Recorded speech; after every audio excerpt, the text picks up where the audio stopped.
Hi, everybody. Welcome to Medicare for All in the Future of Labor. I'm Krystal Ball. I host a program called Rising on Hill TV with a co-host, Sagar. We do a sort of left-right pro-worker and pro-working class show. And I'm really excited about the panelists that we have today, three women that I admire incredibly. But it's my first time getting to speak with each of you. Let me just do a brief introduction, then we can jump right into the conversation. First up, we have Ada Briseño. She's a co-president of Unite Here Local 11, representing over 30,000 hospitality workers in Southern California and Arizona. She's also chair of the Orange County Democratic Party. Welcome, Ada. It's so great to have you. Thank you so much for hearing our voices today. Of course.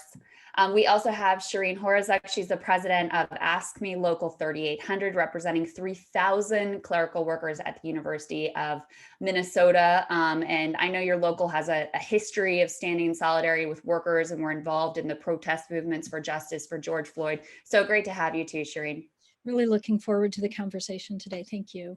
Of course. And finally, we have Cynthia Finney. She's president of the Maine AFL-CIO and also a member of IBEW Local 1837. And Cynthia, I know up in Maine, you all have actually been really leaders in the labor campaign for single payer since 2009. So thank you so much. It's so great to meet you and so great to have you. So pleased to be here and looking forward to moving this conversation forward into the next step. Yeah, of course. So I think this is a kind of a perfect time to have this conversation because on the one hand, the past year, it's been kind of an important one and a very disturbing one in terms of healthcare. Obviously, with the coronavirus crisis, the utter failure of employer-based health insurance, I think, has been manifest for many. You can see in public opinion polling, support for Medicare for all, support for single-payer healthcare is perhaps at an all-time high and has seen an increase, not just in support among liberal Democrats, but across the board with independents and some Republicans as well. Cynthia, could you just talk a little bit to set the stage here about the evolution in views among the broader American public, but also within the labor movement around Medicare for all? Sure. As a federation, our organization has supported at least some form of single payer for a very long time. But I think as people have talked about this, one of the places that brought us to this current position where we are now is we started a few years ago, maybe 3 now, doing a listening project amongst our members about healthcare because it was clearly an issue that people cared about. We know it's the thing that eats up the most time at the bargaining table for most unions when they're negotiating contracts. We know it's an issue for all workers when choosing jobs, when losing jobs. And as we did our listening project, just talking with people, fairly open-ended questions about healthcare, they were all ending up with people feeling like we needed something that was more secure, that they didn't lose when things changed for them. And I feel that nationally, as we've watched the conversation, that it's been a similar evolution. And as you just indicated with the COVID crisis, that's catapulted so many people into realizing how fragile the protections that they have, such as they are, actually are for most people. Yeah. And Ada, I see you nodding your head. I can't imagine with your members working in hospitality, what they've faced and struggled with this year. Just speak to us a little bit about that experience. So our 32,000 workers here in the bulk of Southern California and also in Arizona are about 90% laid off right now. So folks, you know, we have very few people in airports and there's nothing in convention center, nothing in arenas, very, very, very few folks working in the hotels. So not only are they getting sick, but they're dying. So we see that, especially in California, you know, our members or Latinos actually are succumbing to the virus at 2.5 times the rate as our white counterparts. So it's devastating. And on top of that, they lost their jobs, obviously. So they're having a very difficult time keeping a roof over their heads and, you know, also for their health care. And that's the last thing you want to go is your healthcare in the middle of a pandemic. So we have been getting innovative and thoughtful about how to keep our members, in our healthcare plan. So folks that are, our members that are in our healthcare plan, we've been successful for the last 10 months or so in keeping their healthcare.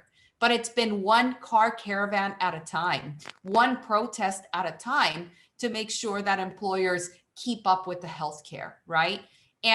But can you imagine how many of our non-union workers are, in our industry, their kids, their family members are going without healthcare? It's despicable, right? We've got to find a better way here. This is the most basic need that we, that as human beings we have is our health, and we need to take care of that. And so, I can just imagine, I can just imagine a perfect place where, unions can fight for, to end discrimination of all types in the workplace if we didn't have to struggle so much with healthcare. I gotta say, I got into this movement, over 30 years ago to make sure that we were putting more money in our members' pocket. But I gotta say, I've been very successful in putting money in healthcare companies instead of our members' pockets. Yeah. And that's devastating. That's very difficult for our members. They stand up and fight, and they're successful in their healthcare. But pensions are difficult, wages are difficult. So we're, it's a difficult place. Yeah. And Shireen, speak to your experience over the past year. Have you seen people's minds change over the year? We had this very fraught Democratic primary debate that feels like a lifetime ago at this point, where healthcare was really center stage. And, ultimately, even though there was a lot of support for Medicare for all within the primary, obviously a candidate was chosen who didn't back that.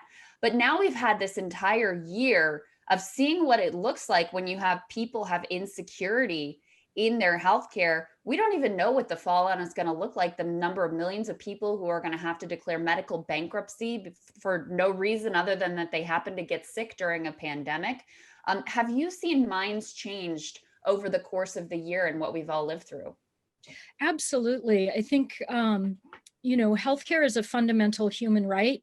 And around the world, almost every country has some type of universal health care, except in the United States, where health insurance is something that is tied to your job, or you're forced to seek it on the exchange. And what that means is that people have come to accept poor quality health insurance or poor quality health care at high costs. And I'm actually really fortunate that I grew up in a union household, and I saw the difference between having a high quality health insurance plan when my father was a Teamster. My mother actually was diagnosed with cancer and was able to live for 3 or 4 years longer than they had projected because of the quality of care that she had due to my father's health insurance. Roll ahead a few years, my father, the company he worked for closed down. He lost his job as a 50-year-old man. He was not able to get another unionized job in the trucking industry, went into business for himself, didn't have insurance, was ended up in the emergency room one day because he was having tingly feelings in his legs, and 7 weeks later died of cancer. With hundreds of thousands of dollars in medical bills. And so for me, the issue of healthcare and whether or not you have it provided by your employer, whether or not we view it as a fundamental human right, has always been a really passionate issue. Over the past year, I've seen folks in rural Minnesota, folks in the metro area, folks who are in non-unionized positions who have not historically supported the issue of Medicare for all, really come around to it, or articulate it more. I think people are really committed in general to the idea of having healthcare access for all, but they've become convinced that it's going to cost them. And I think I think what we've seen with the pandemic is that the cost is really the cost is the way the system works now. When people are afraid to go in and get tested because they're not sure whether or not get tested for COVID, they're not sure whether or not they're going to be able to pay the costs of healthcare, what will happen if they end up in the emergency room, et cetera. And so I think that there's been a real mind shift in the thinking around healthcare, and I think a much greater support for again, a view that healthcare is a fundamental right that we all deserve. Yeah. And I mean, Cynthia, we saw estimates of maybe as many as 12 million Americans who've lost their health insurance because they were laid off during this year. So it makes it sort of insane, this idea of like, oh my God, well, people will lose their health insurance if you go to Medicare for all. No. The status quo right now is millions of people losing their health insurance every single year. Speak to that, and also speak to, look, I mean, not all unions and not all union leaders support Medicare for all, because they feel like, okay, this is something that, I can use in my negotiations. This is something that I can use so that workers see the benefits also of organizing in a union. Talk about that divide and how that relates to, the view of the labor movement overall. Sure. And that is a really challenging question. And before I go to that, the first thing you were talking about, the people losing their insurance, just to put a slightly more human face on sort of that generic thing, I was horrified in a meeting with one of our Senate candidates when with some union members, one of whom is a nurse who delivers babies. And she relayed her experience that there had been an uptick in her hospital of early inducements of labor. And when they do those, they always have a reason for it. And she said that they were seeing a great increase in people inducing labor because they were about to lose their health insurance, because they knew that they were going to lose their job. This was in the early times of the COVID. And yes, many members, many unions offer, it's one of the attractions that they can offer to new members. One of the benefits is that they've negotiated excellent healthcare plans that are available for union members, and also that union members can carry from job to job if they're in that kind of a union. Construction unions typically work this way.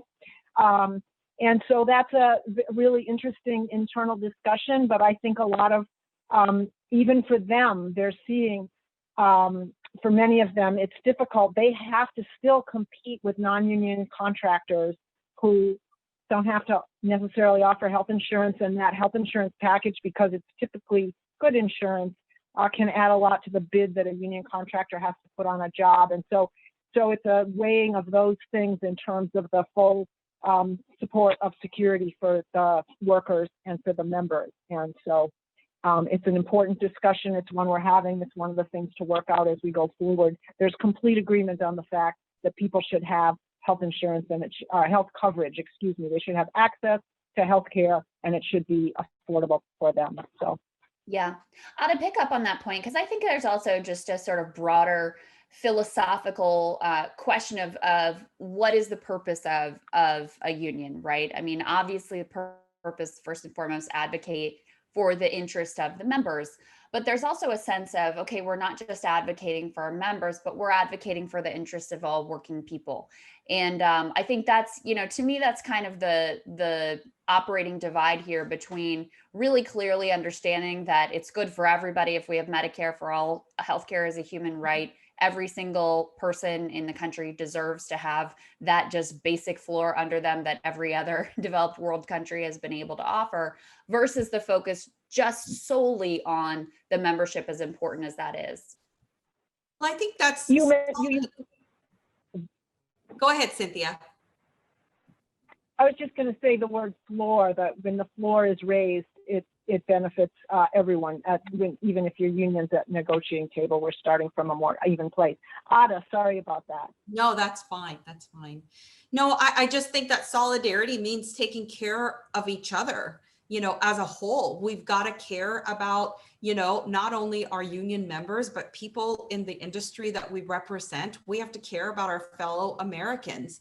And, there's so much more that we need to offer that we should be offering to our members as a labor movement. We can be so much more involved in politics as well, and have our footprint more dedicated to politics. I believe that if we had Medicare for all, we can make sure that we're integrating our membership into politics and making sure that Democrats move forward. If we weren't so focused on healthcare, we can look at so many different parts of our society that I believe that we have an obligation as a labor movement, as a whole, to uplift. But as it is, whether it's pandemic or not pandemic, so much of our resources have gone to healthcare. Endless. I mean, I've gotten arrested 6 times for healthcare. Wow. And again, and then all the money goes to the large, Kaiser and all these other healthcare folks, and it's not a good way to do it. We've got to be leading. The labor movement has a place in leading America, in my opinion. Yeah. What do you think of that divide, Shireen? Well, I would agree with what Ada and Cynthia said. One of the phrases that the labor movement uses is that an injury to one is an injury to all. We're not interested in building a company town where you get a job and you get good pay and benefits because you work in one location, and it doesn't matter what the conditions are of your neighbor or your sister or your brother or friends or family members. We want to actually fight for the working class as a whole.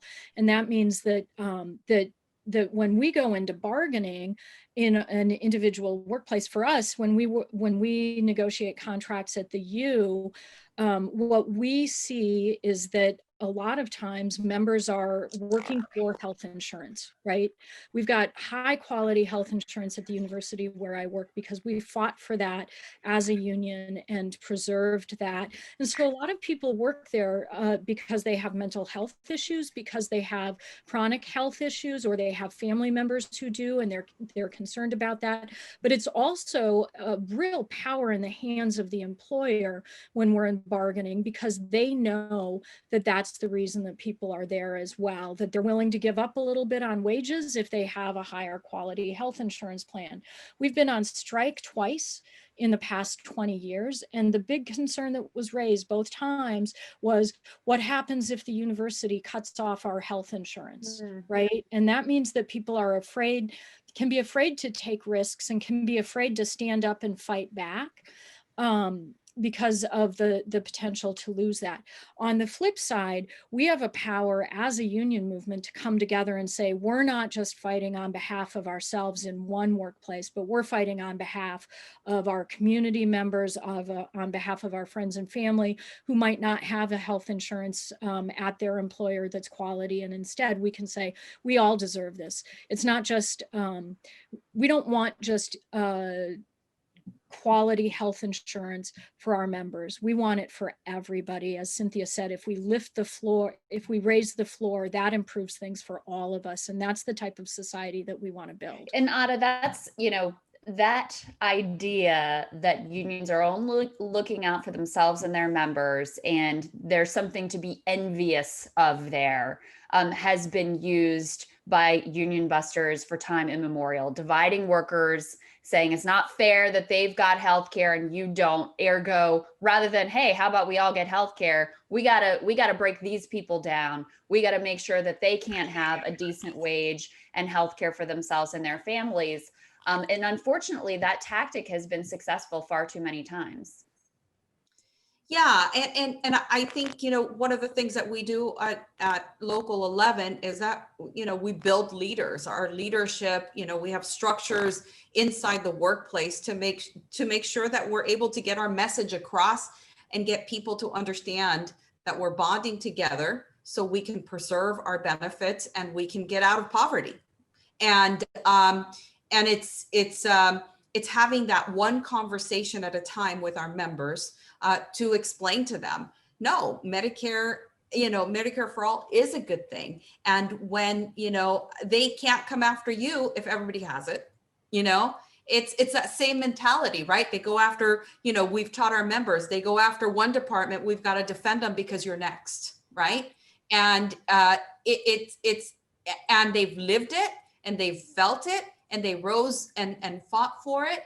And that's the way that we are trying to get our members to think about Medicare for all, right? They're ready to take that out of the equation and figure out what else they can aspire for their families instead of, hanging on to only the healthcare. Cynthia, have you seen concern from members who, buy into this is socialism rhetoric? Because I'm sure you speak with all kinds of people with all kinds of different political persuasions.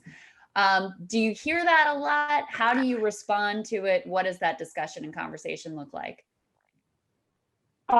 Absolutely, we hear that. And one of the things we've done is we have coming out of those conversations that I mentioned earlier that we were having in our listening project, we put together a program where we go to different union meetings when they want us to come, and people have a chance to talk about what are the problems with this, what are you experiencing as problems in the current system, why do you think those problems exist? People get to come up with those answers themselves. They come up with amazingly the same answers as each other. We talk about Medicare for all as a possible solution. That's where we often kind of hear some of those things. And we talk about how it could work and what it really means, and try to get the specifics of what a policy that covered everyone cradle to grave, everybody in, nobody out, means, and separate it from labels that are put on things just to get people to be against them. And we've seen many people move toward the idea through having conversations like that are actually based on the content of what we're talking about doing instead of just that name calling. And we're really excited about, we have members who actually present those programs, and some of those members now are training other members to present that program in the locals. And we haven't got nearly as many as we want, but those programs are so fun every time we get a chance to do it with members. Yeah, that sounds like a brilliant approach, because then people are offering the solutions themselves and coming to that place themselves, which all the research shows is the most effective way to persuade someone, rather than, braiding them or hitting them upside the head with all the facts and statistics, as important as they are. If they reflect on their own experiences and the challenges they have, they can sort of walk themselves in the direction of realizing that this is the best possible solution. And Shireen, I've been reflecting a lot this week, and this is related to healthcare, but it's just related to the state of the country in general, on, my God, the divide and the sort of like tribal politics that we see. And I really attribute part of why we've seen such a coming apart to the fact that that the labor union density is so low, because that's really one of the places where you can have those conversations across racial lines, across gender lines, across political ideological lines, so that people feel like they have a sort of common shared experience and common shared goals here. You have been on the front lines, and your union has been on the front lines of the protest movement there in Minnesota. Just reflect on that piece and the way that you've seen those political dialogues unfold, maybe between people who have really polar opposite political views and ideologies and backgrounds. Well, our union at the University of Minnesota is statewide. There are 5 campuses throughout the state of Minnesota. And with the majority being on the Twin Cities campus, Minneapolis, St. Paul, we have hundreds of members who live in the areas that were most impacted by the uprising after George Floyd was murdered. We also have, a lot of members who are Black, Indigenous, people of color, who have been impacted by they're having friends or family members who have been victims of police brutality, police repression, And we've decided that we just need to take a stand on it and really talk about it as a union. I think that there are a lot of unions who say that we don't want it, that's not a work-related issue, right? That's not something that happens at work, so we don't have to talk about it. But we expect our members, as unions, we talk all the time about how we want to have them engaged in politics. We want to have them engaged in things outside the workplace and go to their communities and take the union agenda to their communities. And so it seems ridiculous to me that we wouldn't then take our communities' agendas back into the workplace. And so we can't, I think it's a failing of the labor movement at times to refuse to have these conversations. And so as someone who's a white leader of our union, I challenge others who are white and leading in their unions to have conversations and ask your members, do have you faced this level of repression? Do you have family members there? Because if people think that it didn't affect, that there isn't a level of police brutality that affects our members of color, then you haven't had that conversation. Because it means that you really haven't talked to them. After George Floyd was murdered, our members were very, very active in the protests that were going on, and they had been active beforehand as well. We've taken a stance for years on these issues and have been participating in protest movements, and we've had a lot of pushback from other unions, not as much from our membership, but from other unions saying you should just ignore this. But our members played a real leadership role, particularly Black women, in helping to lead the protests and in leading those movements. And we also had a whole initiative where we called and talked to all of our members throughout the state and had real conversations to say, how's this impacting you? What's going on? How do we stand together? And again, our perspective is an injury to one is an injury to all. And that means that this, as a labor movement, it's all of us coming together. And we need to look at the best movements, the best moments of the labor movement were when we have taken a stand as a union for the fights for racial justice. It's when we have moved forward the most. And when we fail to do so is when we actually move backwards. And so I think we've got to flip the script on how we talk about these issues. They need to be central to what we do if we want to survive and thrive as a labor movement. Ada, I see you nodding your head to a lot of that. Go ahead. Wow, I'm just, it's so true. It's so true, because how do we, as a labor movement, say, we only care what happens to you while you're working, and then you can be shot, after you get off work. I believe as a labor, and you asked this question earlier, as a labor movement, as unions, we have to care about our members as a whole, a society as a whole. They're just not workers. They go to school, they're parents, there's different parts of us, and we have a responsibility to overall as a society. So I love how you're, Shireen, how you're going about that and how you express that. And Ada, talk about how you've handled those conversations across political and ideological divides, whether it's on healthcare, whether it's on racial justice or anything else, because, I think, I'll speak for myself here. I don't know that I've had a harder year in terms of even people I really love and like and respect, but being able to maintain a level of sort of civility and honest, good faith engagement in the conversation at times has been extraordinarily difficult. How have you navigated those waters? Well, I think it has been about building those relationships first that allow us to hold those difficult discussions. I'm at a loss absent those relationships, to be truthful. Within our members, I would say that most of them think very similarly to me, but there are some that don't. And we bring those relationships and the struggles that we've had together. We remind them of that. To reestablish our relationship and the faith that we have, whether it's the organizer or whoever it is that's talking to our members, to have those tough relationships. But, corporate America finds a good way to divide, Black and brown people all the time. And we've had this Black Lives Matter discussion with them prior to to the killing of George Floyd inside the shop for some period of time. So when this happens, when George Floyd happens, it becomes an easier conversation of why we need to safely go to the streets and protest, for example. And then, unfortunately, we also had a killing, of a brown a man, in the hands of the sheriff here in LA. Mm. And we rallied with Black Lives Matter, and we're asking for the sheriff to resign based on that, because he was the son of one of our members. So again, it's not just, it's just when it hits one part of your society, be ready for the rest to come along. Yeah. I think that's so well said.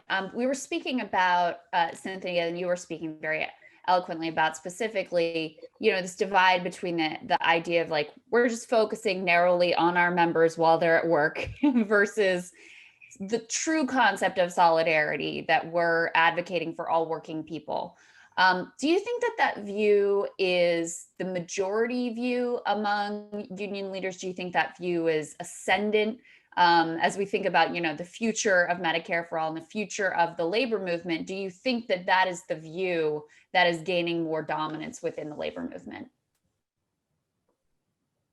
It's certainly something that we're talking about more, and I think we're seeing it come into action and come into agreement in campaigns around things like the raising of the minimum wage and things like that. That affects some union members, but it affects many more workers who are not union members, because of course union members have in many cases been able to raise their wages beyond that, but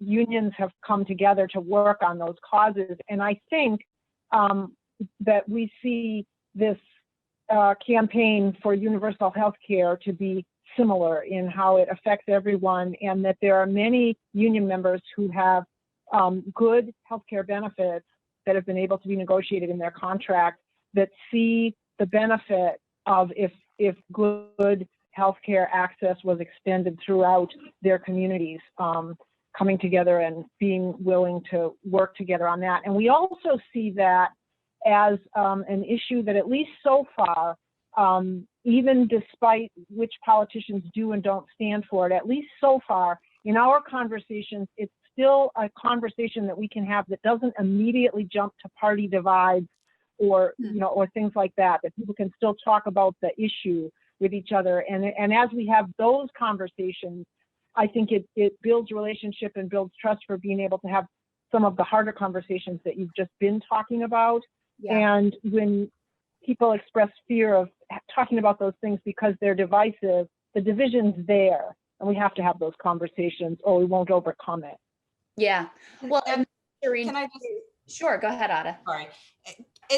It's worthwhile, because as it is, you mentioned earlier, we have lost ground in the labor movement.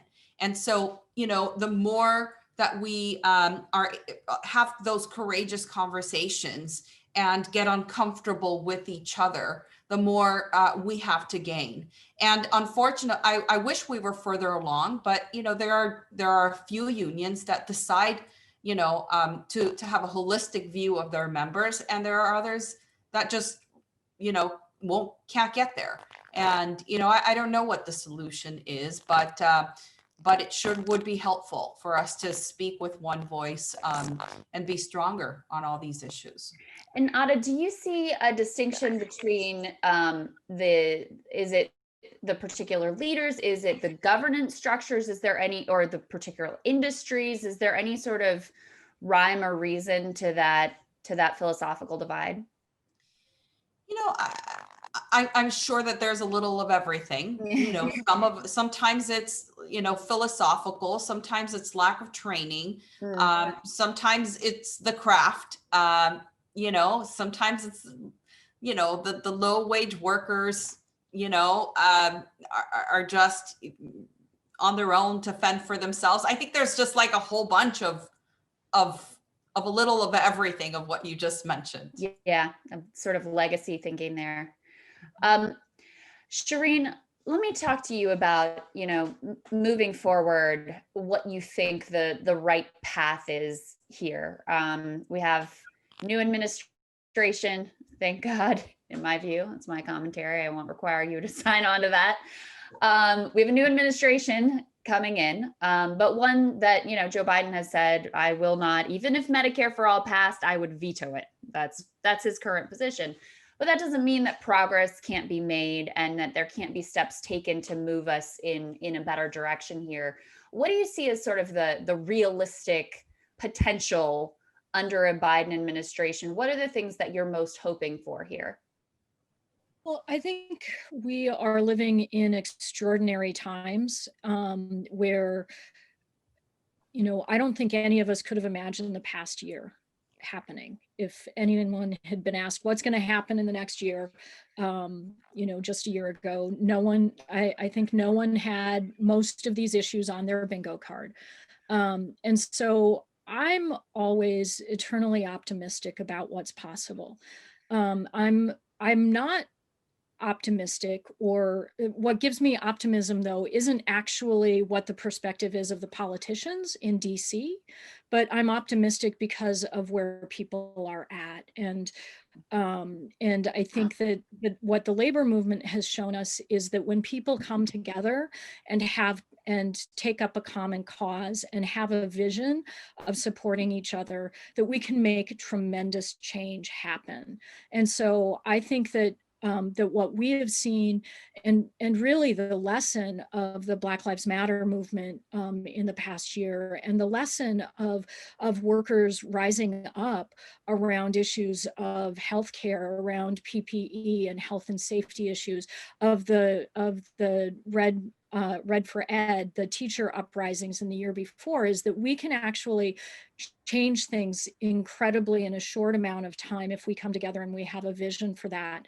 And so I'm not, I do think that a lot of what President Biden will do is try to be moderate, to try and bridge the divide that exists right now by saying, well, we have to become more conservative in order to appeal to folks, where I actually think what we need to do is have more of a vision that is about uplifting people.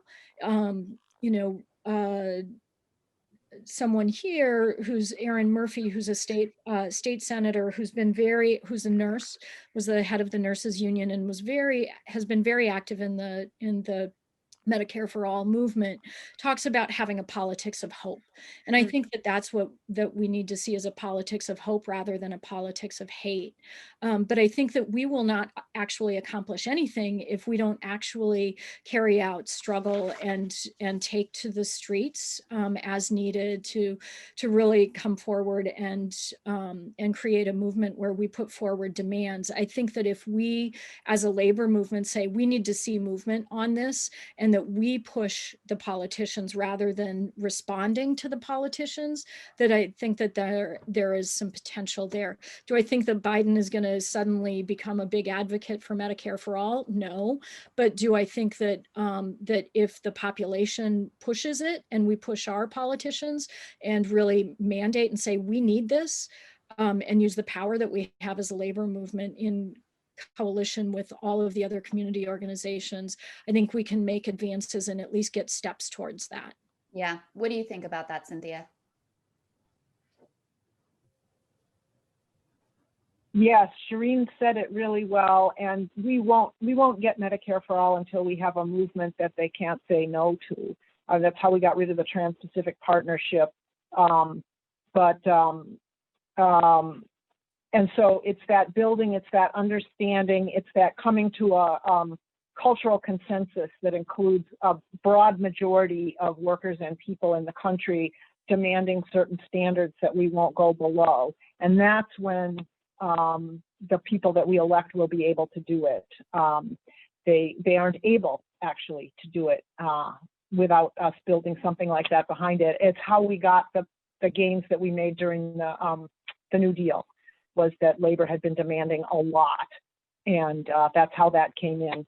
And that's what this will require as well, is we have to back them up. We have to elect the ones that at least lean toward it and hopefully that support it, but they can't do it until the movement is behind them. Yeah. Ada, speak to that, because I think that, one illustrative example here that we've had just recently is the conversation around $2,000 checks, right? First of all, before COVID, the idea of sending the vast majority of Americans just a $2,000 check would have been unheard of. No Republican would have supported it. And now we have some Republicans, at least, who have supported it, including President Trump, who sort of threw it into the mix as a chaos agent. But whatever, he put it on the table. Give him credit for that. And you saw specifically Joe Biden evolve in real time on the issue. He didn't talk much on the campaign trail about direct payments. At the beginning of December, the original deal that was being negotiated didn't include any direct payments, and he had signed on to that to encourage that deal and supported it. Then Sanders and Hawley teamed up and put the idea of direct payments on the table. It moves up to $600, and now the position, totally mainstream in the Democratic Party, supported by everyone to my knowledge except for Joe Manchin apparently, is $2,000 payments. Now look, in my view, it's far too little. It's less than what other developed countries around the world have provided to their people during this unprecedented crisis. But that shows a real movement brought about by the fact that 80% of Americans are behind it. It was just too popular of a political force to possibly resist.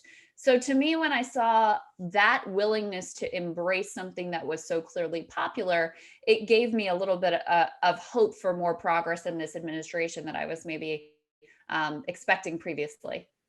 No, it's definitely a great sign. And, I think that despite a pandemic, we were able to get our voices, heard. We spoke out in social media very strongly, and we made sure that there was enough to get that sentiment to change. And, I don't know if it was Cynthia or Shireen that said this, but, we can't lose faith, right? We just can't. We've got to have our eye on the prize and keep pushing as hard as we can. If we hadn't, everybody thought that maybe Georgia was not in the cards for us, right? Both seats. And, I just want to tell you a quick story, because that's what we believe in my union, in my local. Like, Si Se Puede, we sent 1,000 workers who were laid off from all parts of Unite here to knock on doors in a COVID safe way. Wow. And we helped make the impossible possible. Wow. So, I'm very proud. Prior to that, we were in Arizona helping win and turn Arizona blue. And that was just one person at a time. And, I'm going to repeat what my colleague, Susan Minato says, my co-president, we often think and dismiss that one person, right? But the power of organizing is extraordinary. It's one person that can get another person. That's how we won Arizona, and that's how we won Georgia. So, I don't think anything is off the table. I think we've got to keep talking about it, keep bringing the stories of all these difficulties that Americans are facing. What the way that you're talking and how we elevated the 2000, we're living the same exact thing on the other side of this healthcare thing. So it is an important topic, and we've got to be able to lift our members' voices and, people in the industry that have no union, that have had no benefits. People are afraid to go to the hospital. They're, in the Latino community, in my union, people are not going to the hospital because they think they can't, and they're dying. They're dying. When I get the call, it's like they should have been in the hospital. I'm no doctor, but the doctor says to the family member, you should have brought them 3 days ago, when they're not breathing anymore and they die. It's so difficult. It's so, it's insane that we're living in America, the best country in the world, and our people are dying because of lack of healthcare. And Ada, I go ahead, Shireen. I was actually going to just say that the other thing that I think we have won and changed the dynamic on in the past year is the issue of family leave and having paid time off to care for yourselves, to care for your loved ones, to care for your children who are needing to be homeschooled. That's something that would have never been considered a couple of years ago or even a year ago. And suddenly it's there and it's on the table. And so how do we codify those things as well and make sure that they don't just exist in the pandemic, but that they actually stick with us going forward and for everybody? Yeah. Cynthia, what is your view of, the specific policy plan that's been offered by the Biden administration is extending expanding the public option so that people have a sort of government-run alternative. What is your view of that policy, and do you think that that's a potential road to single payer ultimately? I will say I have not read it in detail. I've just heard the high level talking points on it. I'm in favor of things that move in that direction, and I think that probably moves in that direction. But my view of those policies are that they don't address the root of the problem, which is that the employer-based healthcare and the for-profit system in our country provide incentives that don't prioritize health over everything else, and provide situations that don't provide security for people when other things around them are becoming insecure. And those are the things that we want. We want it to be affordable and reachable, and we want it to be secure. As I said before, everybody in, nobody out, and cradle to grave. And when we have that, our communities are healthier. I mean, we're seeing that with COVID. If the community was healthy, we wouldn't be passing it around so much. So we all benefit when we all benefit. Yeah.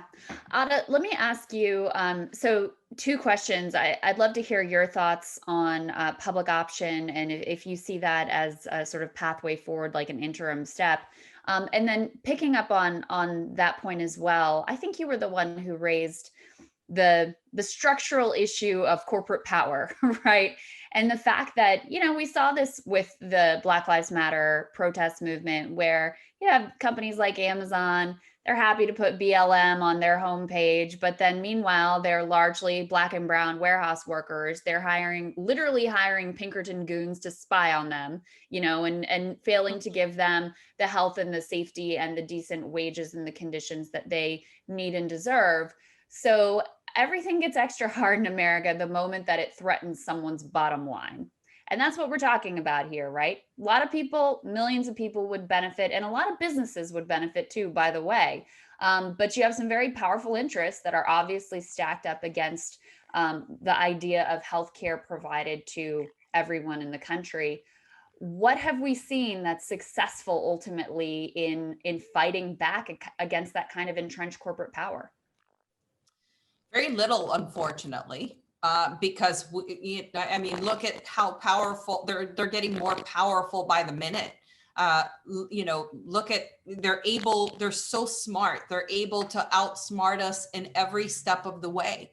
All these multi-million-dollar corporations. There was for example, there was PPP money that was offered, for small businesses. And what did large, big corporations, hotel industries do? They went after the money instead of having it for, the small businesses. They went after the money to supposedly keep, employees on, and they didn't. And instead, they got a very cheap loan.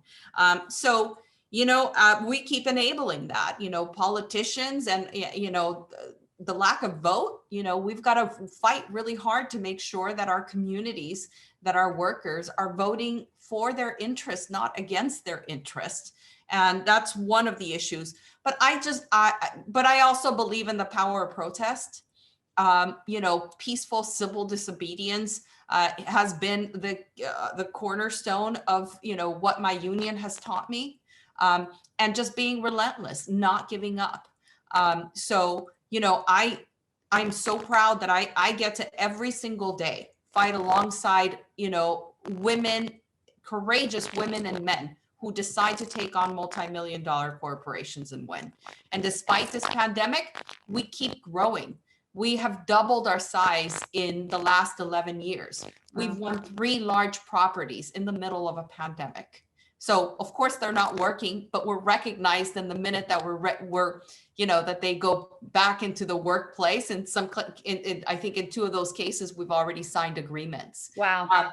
So I think it's, understanding our personal power that we have and trusting that together we're able to make things happen. And as far as your first question, I also believe that any progress, towards this broken system is important. And even if it's not enough, it's the move in the right direction. And we could, even if it takes for, a long period of time, we should do it. I come from a union that that was fighting this particular hotel for 30 years. Wow. 30 years, and we finally won. We had one or two workers who were still there. Victory. So, and so, many people, when they came to LA, or, leaders from the past, just so many people were part of that campaign that it was so, great. So that's amazing. I wanted to ask you, Ada, it's really interesting that you say, you've seen a lot of success in being able to organize during the pandemic. Do you think that the pandemic has in fact helped with that, in a sense of making the case really clear why you need to be part of a union, why you need to have, this concept of solidarity and someone having your back? Or, have you been seeing a growth in interest prior to the pandemic as well? Has it shifted things for you? We had already began some of these prior to the pandemic. Maybe one of them we had not, but in the first, before the election started, before we went to Arizona and Georgia, we were moving things forward. We obviously stopped for a little bit, but we're retaking back. I think is the fact that people have been home, we're able to find more people at home. We're able to have one-on-one conversations in a COVID safe way that is helpful, and they feel up in the air. They're not going to work. They know the employer they don't have any protections. They know that they're not going to go back unless someone has their back. We've seen the industry, after 9/11 and after the recession, get rid of, people who had been there for decades. And then when the industry comes back up, the employees don't come back. Yeah. They let them go for new employees. So what we've been doing is making sure that we're passing legislation in city councils, and we're going to also do it in California, generally in California, of recall retention, to make sure that people who have been there for decades get to return back, after being gone a year and a half, whenever we're ready to return. But they're already in a existential crisis, and all they want is to go back to normality at some point. Wow, that's unbelievable. It is. It's really tough. Shireen, let me have you close things out here. And the question I wanted to ask you was, you have young people in general overwhelmingly in favor of Medicare for all, and also extraordinarily in favor of unions, but there's less connectivity between that generation and an actual, sort of like there's less of a direct connection to the labor movement and understanding of the history there, and understanding of the present, and the absolute essential need, in my view, for the labor movement to grow and expand in order to achieve some priorities like Medicare for all. How do you see that struggle, and how does it relate to ultimately where we need to go on single payer healthcare? I am extraordinarily positive and optimistic about where young people are at today. And having participated in the protests in the aftermath of George Floyd's murder, and seeing so many, it was young people that were out in huge numbers. I work at the university, and thousands of students from the university participated, high school students, middle-aged students. There were marches of grade school kids, right, that were organizing themselves. It wasn't that their parents were doing this, it was that these were kids. And what was remarkable was that it's generations of young people saying, we stand together, that my interests are actually in fighting against racism as a white young person, or as a Latina or Latino, or as an Indigenous person or an Asian person, that fighting for Black Lives Matter was something that they saw as critical. And I saw that around the country. And so that's a perspective that the labor movement needs to really take up in greater degree, and say, this movement that you've been fighting as part of, that's what we are calling for as a labor movement, that my interests are with my community members and my neighbors, and in fighting racism, and that my interest is not actually in the same as the corporation that I might work for, right? They're saying, let's all just sacrifice together. Like you take your turn and sacrifice on behalf of the good of the company, rather than the company thinking they should be standing by their workforce during this pandemic. And so we see all of these young people who've come together and are fighting side by side for each other and for a better future. And I think that's really hopeful to me, for people to come into the labor movement, because I think it's also a group of people who, as they enter the workforce, they're going to know the power that they have collectively in standing up and fighting back. And that's good for the labor movement. Even if they might not have a family history of being in a union, but they have a personal history of standing up as a community. And so we can really build on that. And I think that also, in light of the pandemic, the whole way the healthcare system operates is just exposed, right? It is just ludicrous. And I think that it's pretty easy to see that. And so again, I think young people coming forward and standing up, I have a great deal of hope that they see what's wrong with the system and they have ideas for fixing it. So I think we just need to, in a lot of ways, just get out of the way and let new generations come in and build a society that's really, really one that we want. That's such a profound point, and one I hadn't exactly thought about, which is that was the living, breathing definition of solidarity. Like, there's an intuitive, visceral understanding that's really hopeful. And I had a hope that you might leave us on an optimistic note. Ladies, it's such an honor to speak with all three of you. You're all so incredibly courageous and have done so much to make people's lives better, which is just, I mean, that's an incredible thing. So thank you so much for spending some time with us. Thank you. Thank you for having us. Of course.